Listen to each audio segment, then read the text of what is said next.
ओम नमः शिवाय गुरवे सच्चिदानंदमूर्तये निष्प्रपंचाय शांताय निरालंबाय तेजसे। ओम शंकरं शंकराचार्यं केशवं बादरायणं सूत्रभाष्यकृतो वन्दे भगवन्तौ पुनः पुनः। ईश्वरो गुरुरात्मेति मूर्तिभेदविभागिने व्योमवद्व्याप्तदेहाय दक्षिणामूर्तये नमः। ओम शांति शांति शांति। हरि ओम। श्री गुरुभ्यो नमः। हरि ओम। हरि ओम प्रभु जी। आज के इस अध्यात्म परिषद में आप सबका स्वागत है। आज का प्रश्न बेंगलोर से ज्योति गुप्ता जी का है और ये प्रश्न तो कल ही आ गया था, लेकिन आज के लिए इससे एप्रोप्रिएट, इससे ज़्यादा अनुसांगिक और कोई प्रश्न नहीं हो सकता, इसलिए मैंने इसको आज के लिए रख दिया था। उन्होंने पूछा है कि शास्त्रों के द्वारा और संतों के द्वारा जो ज्ञान प्राप्त हो रहा है उसको व्यवहार जगत में अप्लाई करने में जो कठिनाई आ रही है वह कठिनाई क्यों आती है? यह ज्ञान केवल इंफॉर्मेशन बनकर क्यों रह जाता है? यह बात समझ में नहीं आ रही है। देखो प्रभु जी, ये बहुत सटीक बात है और ये सबकी बात है, सिर्फ आपकी बात नहीं है। जो भी इस ज्ञान मार्ग में आगे बढ़ता है, थोड़े समय के बाद उसको लगता है कि ये बहुत हमने पता कर लिया, बहुत ज्ञान बटोर लिया, लेकिन हमारे जीवन में जब इसकी ज़रूरत होती है तब हमें इसका लाभ क्यों नहीं होता? यह ज्ञान हमारे जीवन व्यवहार में उतर क्यों नहीं आता? यह ज्ञान प्रसंगोपात टिकता क्यों नहीं है? ये सबका, हम सबका प्रश्न है। इसका कारण भी है, आज शंकराचार्य जी महाराज की जयंती है, शंकराचार्य जयंती है, और इसलिए यह प्रश्न आज के लिए बहुत एकदम अनुकूल, परिस्थिति के अनुकूल है, मुझे ऐसा लगा, इसलिए मैंने इसको आज के ऊपर रखा था। देखो, श्रीमद् भगवत पाद शंकराचार्य जी महाराज ने पूरे शास्त्रों का सार एक ही श्लोक के एक ही पाद में कह दिया। ब्रह्म सत्य जगन मिथ्या ब्रह्मैव जीवो ब्रह्मैव ना परः। ब्रह्म सत्य है, जगत मिथ्या है। जीवो ब्रह्मैव, जीव और ब्रह्म एव, जीव एव ब्रह्मैव ना परः। ब्रह्म से अपर नहीं है, अलग नहीं है, दूसरा नहीं है। इसका मतलब क्या हुआ? जीव और ब्रह्म एक है। पूरे शास्त्रों का कहना सिर्फ इतना है, तत्वमसि, तुम वही हो। वही माने ब्रह्म, परमात्मा, ईश्वर, परमेश्वर, तुम वही हो। बस इतना सा उपदेश है और इस उपदेश को हमें अनुभव करना है। कैसे? अहम ब्रह्मास्मि, मैं ब्रह्म हूँ। लेकिन मैं ब्रह्म हूँ, ये बुद्धि में तो समझ में आ गई बात, हृदयस्थ क्यों नहीं होती? हमारे व्यवहार में क्यों नहीं उतर आती? हम इसको दैनिक जीवन में अप्लाई क्यों नहीं कर पाते? यह प्रश्न है। तो देखो, इसी में सब पूरा का पूरा समाधान दिया हुआ है। ब्रह्म सत्य जगन मिथ्या, यह बात समझ में आ गई? अगर नहीं आई तो काम नहीं बनेगा। ब्रह्म सत्य है और जगत मिथ्या है। सत्य माने क्या और ब्रह्म माने क्या, सबको समझो। पहले सत्य माने जो त्रिकाल अबाधित है, जो पहले भी था, आज भी है, कल भी रहेगा, हमेशा सदा सर्वदा सर्वथा, जो टिके और जिसकी स्वतंत्र सत्ता हो, उसको अपने अस्तित्व के लिए, अपने टिकने के लिए किसी और का आश्रय नहीं चाहिए, किसी और की सहायता नहीं चाहिए। अपने आप को अभिव्यक्त करने के लिए भी उसे किसी और की सहायता नहीं चाहिए। और अपने आप को पूर्ण मानने जानने के लिए, अनुभव करने के लिए भी किसी और की मदद की जरूरत न हो। सर्वतंत्र स्वतंत्र जो होय और जो सदा सर्वदा सर्वथा रहे, एक रस रहे, अखंड रहे, उसको कहते हैं सत। तो ब्रह्म सत्य, ब्रह्म सत्य है माने कि जो अखंड एक रस है, जो सदा है, जो टिकने वाला है, जो सर्वतंत्र स्वतंत्र है, वह ब्रह्म है। आगे क्या कहा? ब्रह्म सत्य जगन मिथ्या, ये जगत मिथ्या है।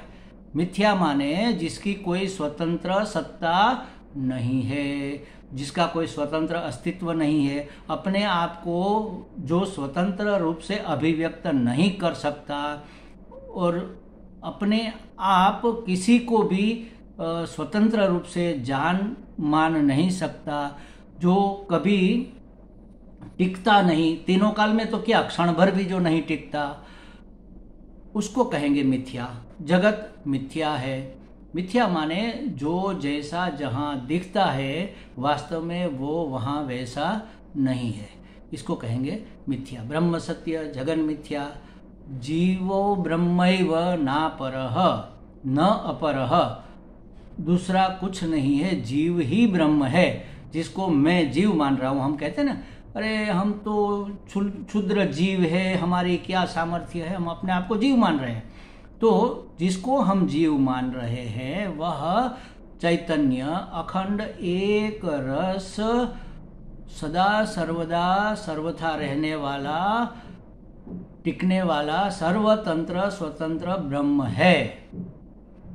दूसरा कोई ब्रह्म नहीं है, जीव ही ब्रह्म है और उसके सिवा कोई दूसरा ब्रह्म नहीं है। जो दिख रहा है जगत वह मिथ्या है। अब इसको अगर समझ में, ये बात समझ में आ गई, कैसे समझ में आएगी? तो उसके लिए शास्त्र में कुछ प्रक्रिया दी है। ये बात हमारी बुद्धि में तो आ गई, लेकिन हमारे अंतःकरण में, हमारे हृदय में क्यों नहीं बैठती? देखो, हृदय में जब राग द्वेष माने कि मल और विक्षेप है, चंचलता है और आवरण है माने अज्ञान है, तब तक ये बात उसमें बैठेगी नहीं, ये बात पकड़ में हृदयस्थ नहीं होगी। जब हमारे हृदय से, जब हमारे अंतःकरण से राग द्वेष मल माने विक्षेप और आवरण हट जाएंगे, तब वही अंतःकरण हृदय कहलाएगा, तब वह बात हृदयस्थ हो जाएगी। हृदय माने धक धक करता है, वह हृदय नहीं है महाराज। हृदय माने रमण महर्षि ने कहा था कि जैसे समझो यहाँ से सीधी रेखा आप निकालो और दोनों स्तन से एक आड़ी रेखा निकालो, दोनों जहाँ क्रॉस होते हैं उससे 1 इंच करीब करीब राइट साइड में हमारा ये आध्यात्मिक हृदय है। नाभि से ऊपर 10 अंगुल, दशांगुल, ऐसा भगवान का जो पुरुष सूक्त या तो इसमें जो वर्णन आता है उसमें दशांगुल ऊर्ध्व ऐसा कहा है। नाभि केंद्र से 10 अंगुल ऊपर सेंटर से थोड़ा राइट साइड में हमारा यह हृदय है। उसका स्थान तो कहीं भी पूरे शरीर में है, पूरी समष्टि में है हृदय का। हृदय माने आत्मा, लेकिन उसमें मल विक्षेप आवरण के कारण हम उसको अंतःकरण कहते हैं। मल विक्षेप आवरण अंतःकरण के धर्म है। वह अंतःकरण शुद्ध बुद्ध हो जाए, एकदम शुद्ध और पवित्र हो जाए, तो ब्रह्म सत्य जगन मिथ्या ये बात हमारी पकड़ में आएगी, हृदयस्थ होगी, माने कि हमारे व्यवहार में उतरेगी। तो उसके लिए क्या करेंगे? शास्त्र में इसके बहुत सारे उपाय दिए हैं। तो उसके लिए अंतःकरण शुद्धि के लिए कर्मयोग है, चांचल्य निवृत्ति के लिए उपासना योग है। कर्म से, निष्काम कर्म से, कर्म योग से हम अपने राग द्वेष को निवृत्त कर सकते हैं और उपासना से हम अपने मन को स्थिर रख सकते हैं एक जगह। तो ये करने के बाद फिर शास्त्र का श्रवण करेंगे तो अज्ञान का आवरण हट जाएगा और जो बात है वह पकड़ में आ जाएगी। और इतना होने से ही नहीं हो जाएगा सिर्फ, अब हमें अपना अधिकारित्व सिद्ध करना होगा। पात्रता नहीं है। अब अगर हम एक कटोरी लेकर समुद्र के पास जाए और समुद्र से मांगे कि अपना अनंत जल राशि हमें दे दो, तो कटोरी में तो कितना आएगा? अनंत जल राशि कैसे आएगा? कटोरी भर आएगा। तो अगर हमें ज़्यादा जल राशि चाहिए, जितना ज़्यादा चाहिए उतना बड़ा पात्र हमें लेकर जाना पड़ेगा। तो हमारे अंतःकरण में अगर हमें अनंत को समाना है तो हृदय को भी अनंत बनाना होगा, माने कि हृदय को विशाल बनाना होगा, सबका समावेश हो जाए उसमें। अभी तो मैं और मेरे सिर्फ हमारे दिल में बसे हुए हैं, तू और तेरे हमारे दिल से बाहर है। जो बाहर है, जो अपना नहीं है, जो अनुकूल नहीं है, उसके प्रति द्वेष है। जो अपना है, जो अनुकूल है, उसके प्रति हमारा राग है। यह राग द्वेष निवृत्त होने से अंतःकरण की पात्रता बढ़ेगी। कैसे ये निकलेगा? तो विवेक करने से। विवेक करेंगे तो वैराग्य आएगा, फिर शम दमादि षटक संपत्ति, सम दम उपरति समाधान तितिक्षा, ये सब आएगा। और तब हमारी इच्छा जागृत होगी मुक्त होने की, मुमुक्षा जागेगी। और मुमुक्षा जागृत होने के बाद अगर हम सदगुरु की शरण में जाकर शास्त्र का श्रवण करेंगे तो यह बात हमारी बुद्धि में तो बैठेगी लेकिन हृदयस्थ भी हो जाएगी। बहुत मल विक्षेप आवरण हमारे अंतःकरण में पड़े हुए हैं। देखो, ब्रह्म सत्य जगन मिथ्या, जगत मिथ्या है ऐसा निश्चय कहाँ पर अभी हुआ है?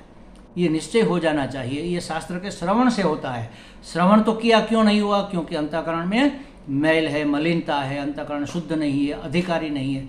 उसमें अमानित्वम, अदम्भित्वम इत्यादि जो 20 ज्ञान के गुण बताए हैं गीता जी में, उसको हमें प्राप्त करना पड़ेगा, उसको अपने जीवन में उतारना पड़ेगा। हमारे अंदर कोई मानित्व न रह जाए, हमारे अंदर कोई दम्भित्व न रह जाए, अहिंसा, शांति, आर्जव, ये सब हम वर्ण कर सके, तब हम उसके अधिकारी होंगे और पात्रता हमारी आएगी। तब हमारा पात्र बड़ा होगा तो वो इतना बड़ा होगा कि उसमें अनंत का प्राकट्य हो जाएगा। तो ये सब हुए बिना ये जगत मिथ्या हमें नहीं लगेगा।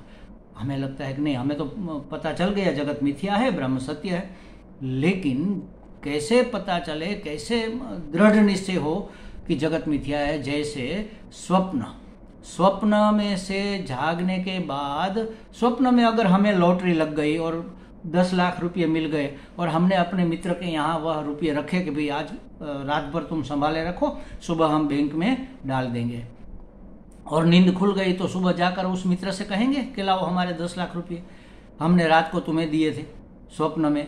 नहीं, क्योंकि हम जानते हैं कि वह मिथ्या था, रुपया भी मिथ्या था, सब मिथ्या था, स्वप्न जगत पूरा मिथ्या था।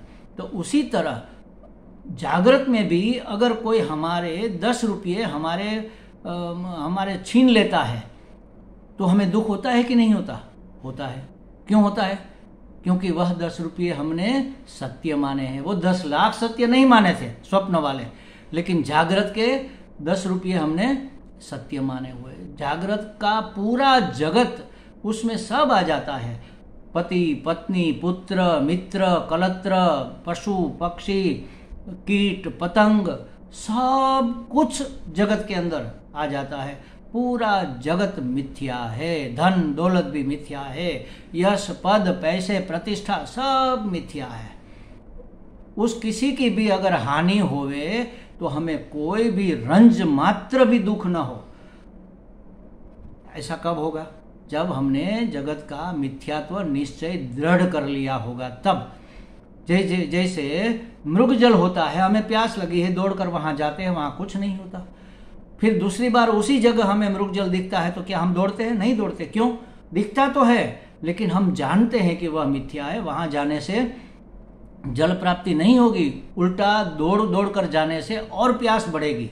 बस उसी तरह इस जगत में और जगत के विषयों से हमारी प्यास बुझने वाली नहीं है, प्यास और भड़केगी, कामना और बढ़ेगी। एक कामना की पूर्ति करेंगे, दौड़ दौड़ कर 10 कामनाएं और पैदा हो जाएगी, क्योंकि यह जगत मिथ्या है, सत्य नहीं है। यह दृढ़ निश्चय हो जाए तब फिर आपके जीवन में कोई चीज कोई मायने नहीं रखती। इसका मतलब यह नहीं कि आप उसको फेंक दो। हमने जान लिया कि यह मृगजल मिथ्या है, लेकिन वह मिटेगा नहीं, वो तो रहेगा। उसी तरह जगत जान लिया कि जगत मिथ्या है, फिर भी जगत तो रहेगा, लेकिन हमारे मन में, हमारी बुद्धि में ये प्रकाश, ये ज्ञान हो जाएगा कि जो दिख रहा है वो वास्तव में नहीं है। जैसे आसमान हमें नीला दिखता है, अगर नीला होता तो सफ़ेद वस्त्र में धोकर सुखाता बाहर खुले में, तो वह नीला हो जाना चाहिए था। नीला नहीं है, दिखता है, हम जानते हैं नीला नहीं है, इसलिए तो हमारा व्यवहार चलता है।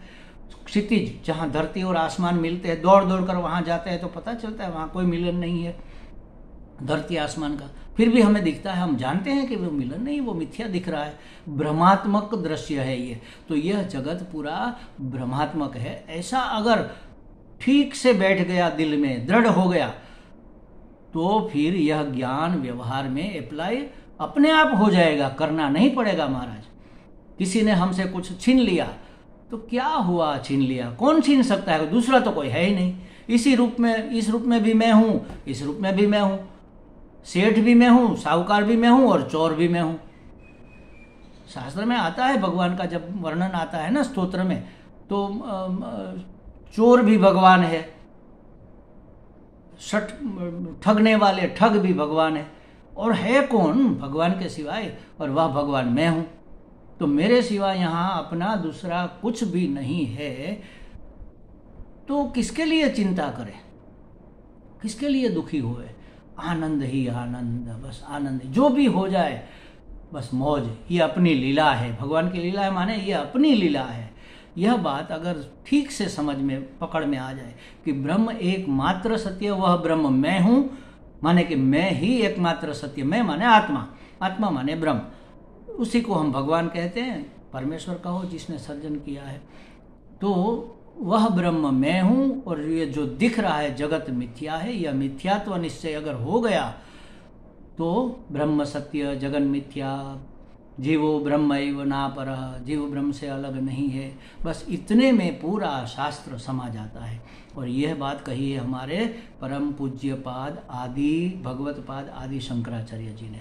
आज शंकराचार्य जी महाराज की जन्म जयंती है, उसका इस वाक्य हमारे जीवन में सार्थक हो जाए, ऐसी हम प्रार्थना करते हैं, ऐसा हम अनुरोध करते हैं। अपने आप पर हम कृपा करेंगे तब ये होगा। शास्त्र की कृपा हो गई, सदगुरु की कृपा हो गई, ईश्वर की कृपा भी हो गई, अब हमें आत्म कृपा करनी है। आत्म कृपा माने जो वास्तविक है, जो सत्य है, उसको मान लेना है। जान लेने से क्या होगा, जानते तो हम सब है।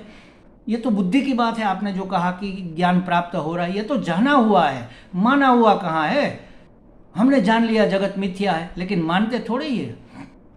थोड़ा इधर उधर हो जाए तो हमारा दिमाग 7वें आसमान पर चढ़ जाता है, क्रोध भभक उठता है अग्नि की तरह। अरे ऐसा कैसे हो गया, अरे हो गया सो हो गया, ऐसा होना था इसलिए हो गया। जो नहीं होना है कभी नहीं होता, जो होना है वही होता है। हम कहते तो है कि ईश्वर की इच्छा के बगैर पत्ता भी नहीं हिलता, लेकिन ये सब जानते हैं, मानता कौन है। जब हिलता है तब हम भी हिल जाते हैं। तो उसको स्वीकार कर लेना, इसी का नाम है दृढ़ता, ज्ञान की दृढ़ता होना। शब्द का अर्थ ज्ञान नहीं है महाराज, अर्थ का अनुभव ज्ञान है। जो अर्थ हमने समझा है वह हमारे अनुभव में उतरे, वह हमारे व्यवहार में उतरे। एक साथ ऐसा नहीं होगा, धीरे धीरे प्रयत्न करो। एक एक चीज को, कोई एक चीज अगर हम ऐसे कर सकते हैं तो खुश होना चाहिए। चलो आज एक कदम आगे चले, आज ये घटना घट गई जो हमारी पसंद की नहीं थी, जो हमें व्यथित कर सकती थी, लेकिन हमने समझ लिया कि ये तो मिथ्या है, इसमें व्यथित होने वाली कोई बात नहीं है, ये तो होना ही था इसलिए हुआ है, इसी में सबका कल्याण होगा, हमें चाहे पता हो चाहे ना हो। इतना सोच समझ कर इस घटना को साइड में रख देना, छोड़ देना, उससे उपराम हो जाना, एक कदम आगे बढ़ गए। बस धीरे धीरे ऐसे एक एक कदम बढ़ाते बढ़ाते पूरा जीवन हमारा ज्ञानमय हो सकता है। दूज का चांद निकला, थोड़ा उजाला हुआ, फिर तीज का निकला, थोड़ा और उजाला हुआ, फिर चतुर्थी पंचमी अष्टमी का हुआ, आधा उजाला हो गया, फिर एकादशी का चांद निकला, परम पवित्र, ज्यादातर महत्तम उजाला हो गया। सब अब हमारा व्यवहार चल सकता है। लेकिन पूर्णिमा का चांद हो गया तो उजाला ही उजाला हो गया, अंधेरा कहीं टिक ही नहीं सकता। उसी तरह हमारे जीवन में यह बातें एक एक कदम चल चल कर अगर जीवन में उतरती जाए तो उजाला अपने आप होता चला जाएगा। हमें लगता है ज्योति जी को कुछ स्पष्टता हो गई होगी। हरि ओम।